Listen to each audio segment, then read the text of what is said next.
Hey there, ladies and gentlemen, and welcome back. I'm your host, PattSun, and today we're gonna be taking a look at r/ProRevenge, where OP absolutely destroyed the lives of his cheating ex-wife and her affair partner. Hold on to your Dragon Balls, everybody, because this is a very entertaining read. Let's begin. Nuked my wife's lover. Posted by Reddit user 2552686.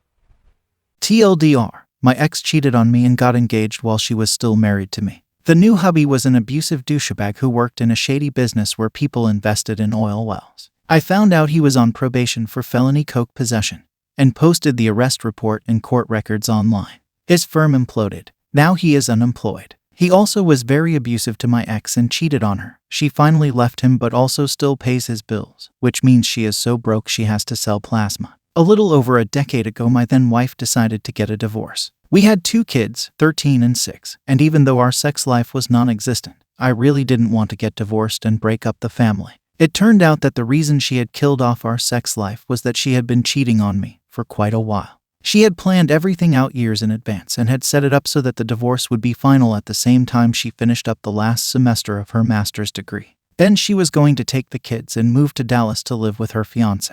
Even showed me the engagement ring. Long story short, you could say the divorce was ugly in much the same way you could say the bombing of Hiroshima left the place rather messy. When the smoke cleared, I wound up with custody of the kids, so she literally packed up a U-Haul and drove off to Dallas to move in with her fiancé. Then she stopped paying child support. I had to get the state attorney general's office to sue her to get her to pay up. Since she had gone ahead and moved to Dallas, she had very little contact with the kids, and when they did go to her place, they hated it. Her new hubby, we called him the step douche, had no interest in the kids other than to bully them. It wasn't physical, but it was still bullying. For example, when my son was 15, he wanted to go to a horror movie convention in Dallas. I couldn't afford to go with him, but I scraped up enough money so he could go. The ex said she would pick him up at the airport, drive him to the convention, take care of him while he was in Dallas, make sure he had a good time, etc. So I got him a plane ticket and a 3-day convention pass. Instead of taking him to the convention, they used him to help them move all weekend. By the time he got to the convention, it was Sunday afternoon and everything was shut down and everyone was going home. The step douche was a huge asshole and was constantly making things as hard as he could for both me and the kids simply because he could. This is just one example. He also occasionally beat the crap out of my ex, but that is another story. It is important to note here what the step douche did for a living.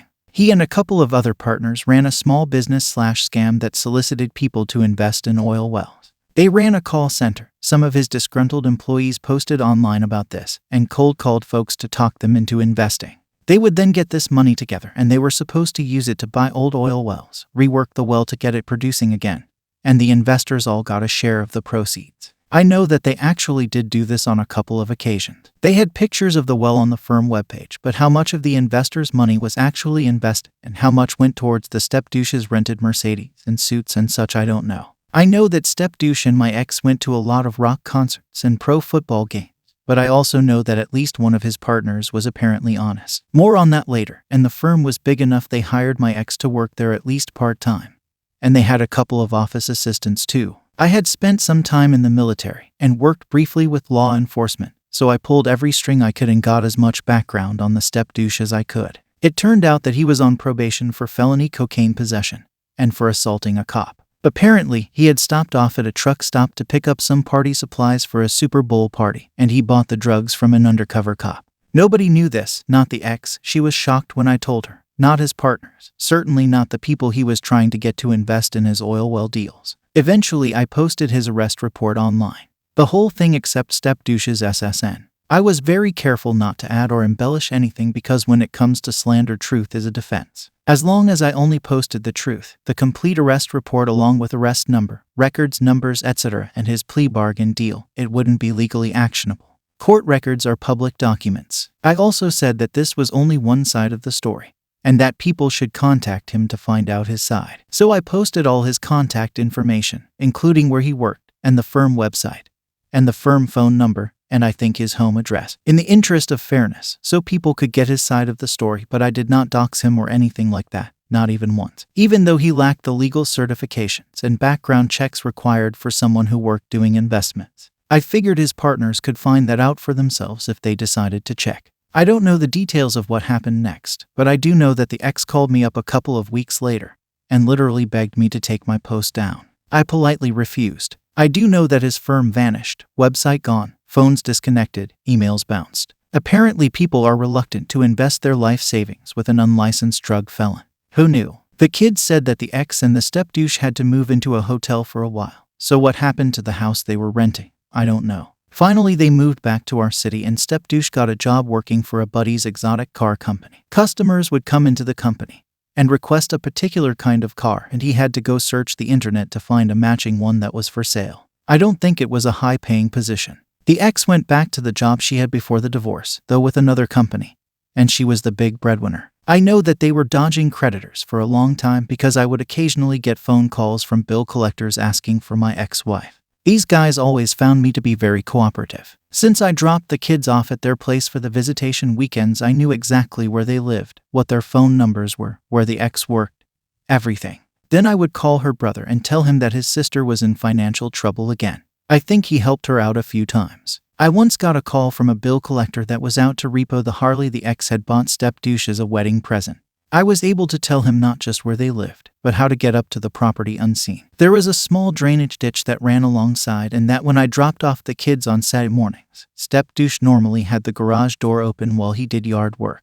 I don't know if the repo man used this information or not, but they did go from a 3-car plus a Harley family to a 1-car family over the course of a few months. Since they only had 1 car, step-douche made the ex take the bus to work. Finally, my daughter was brave enough that she used her iPhone to record one of step-douche's rage fits where he slapped around the ex. I was able to take this to court and get a restraining order requiring him to be at least 500 feet away from my daughter at all times. This meant that the ex still had visitation, but that my daughter didn't have to go over to their house anymore. Eventually, step-douche got fired from his job. He has real problems with authority figures and he hasn't worked in like 5 years. The ex finally left him. On top of abusing her, he was also cheating on her, but for some reason nobody understands, she still pays all his bills. Which means she has to sell plasma to try and make ends meet while he hangs out at strip clubs, but that's not my problem. A couple years later, one of his partners started up a new oil and gas firm and went to long lengths to get it certified by the Better Business Bureau and every other look, we really are honest website he could find. So it seems likely he didn't know that step-douche was as slimy as he turned out to be. OP, what your ex did to you was very shitty, but what they did collectively to your children was absolutely disgusting. This was a satisfying read, and I'm sorry that your kids had to endure all of that. It's nice reading stories where people get what they truly deserve. Also, this would be very interesting in r/am I the asshole. I think OP is not an asshole at all, but it would still be a very interesting post. Our second story is from r/relationship advice. My husband's new wife is taking my place everywhere, even in my own family. Posted by Reddit user thrower@desi9184. I'm 38, my ex-husband is 39. We were together for 15 years when he asked for a divorce. I was completely crushed. I tried everything to keep our marriage together. I told him I was willing to do anything, but he didn't want to work on it. After the divorce was finalized, he started dating someone else right away, and I was completely devastated. Between needing to work more to keep up with bills, as well as losing access to a lot of my medications, without his health insurance, most of them were too expensive to afford on my insurance, I fell into a deep depression. Our kids always wanted to spend time over their fathers. His new partner is much younger than me and completely able-bodied and is able to run around with them and practice sports with them and go hiking with them. All stuff that I wasn't able to do, and I don't blame them for wanting to spend more time there. I tried to make things as fun as possible here, but it just didn't even compare. They spend most of their time there now. It's really hard for me, but they were old enough to know what made them happiest, and they made their own decision. Now they're married. I'm not complaining because as a stepmother she's amazing. She always respects me as their parent and lets me know if they're taking them somewhere far away. She sends me pictures and updates of them every day. She's a good person too. She's taken me to doctor's appointments before when the buses weren't running. The problem is, as well as my sons and husband clearly liking her better than me as well, I think my family likes her better too. And that's really hard for me. Over the holidays, my aunt had a holiday party. It was on a day I was working.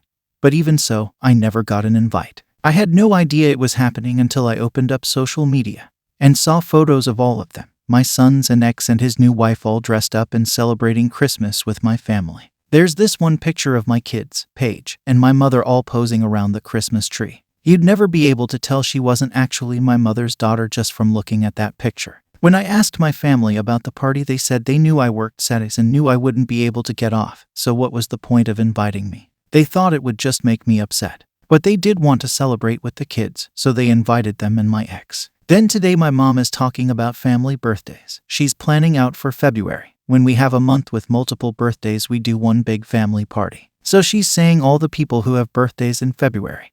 And she lists my ex-husband's new wife and says we need to find a weekend to celebrate. I was a little taken aback that we were celebrating hers too. And my mother got kind of annoyed and said, well, she is part of the family now. That's just something you need to accept. I just get the feeling they like her more than me. And I get it. She's young, pretty, very friendly and fit and personable, and I'm not. I just don't know how to deal with feeling like I'm being replaced. Just shoved to the side. I'm probably being way too dramatic about this. I guess I'm just feeling bad for myself. OP, you need to have a conversation with your mother that while you appreciate that she wants to include your kids as stepmom, you still want to be invited to family gatherings. It should be up to you whether you can or cannot make it. Perhaps you can suggest a day or a time that could work for you for the birthday gatherings. Look man, I'm sorry that you feel that you have been replaced, but I think you need to have an honest conversation with your family about this and explain that while you like and appreciate your ex's wife and their attempts to make your ex and the wife welcome, you want to have these moments with your kids and family too. Now let's move on to something else. OP, if literally everyone wants to spend time with your ex's wife rather than you, including your own mother and children, OP, it's not because she's younger than you, it's not because she's prettier than you, or she's more able-bodied than you. No, I don't think that's the issue at all. It has to be a personality thing. You said it yourself that she is a good person and very pleasant to be around. How about you, OP? Are you also pleasant to be around, or do you just whine all day just like what you did here on your post? Are you one of those people who has a so-called big personality? Look man, regardless if you like it or not, it's time for some self-reflection and therapy. Good luck. Viewer support is the best way for me to remain independent and continue bringing you these daily videos, which will always be here on my YouTube channel for you to watch absolutely free. So consider clicking that super thanks just below the video title, or you can use my PayPal in the description box down below. Thanks for listening everyone. If you even somewhat enjoyed today's story, make sure to give this video a thumbs up, and if you really like it, make sure to subscribe to PattSun to never miss a future upload. Stay strong.